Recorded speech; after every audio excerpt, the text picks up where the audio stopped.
Now, as with any word in the scriptures, context will help determine the proper definition. So, in other words, you can't rely on just the definition alone, given that there's multiple uses. So, you have to look and consider the context in which the word is used itself. So, let's look here at the proper interpretation. Because if we take the meaning of these two words, and we contrast them against one another and remain with the classic interpretation, then, friend, we create a conflict with the words of Yeshua. And I don't know about you, but I'm not okay with doing that. So how can destroy mean the same thing as fulfill? Yeshua, he literally said he did not come to do away with or to destroy the Torah, but to fulfill it or to fill it to its full.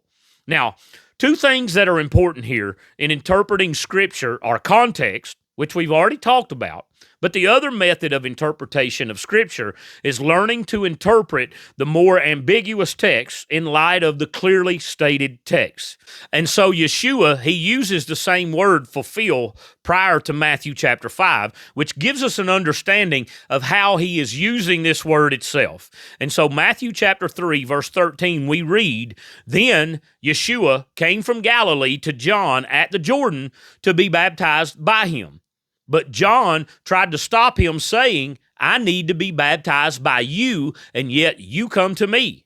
Yeshua answered him," now pay attention here, "allow it for now, because this is the way for us to fulfill all righteousness." Then John allowed him to be baptized. Now notice, Yeshua, he uses the word fulfill here in relation to righteousness.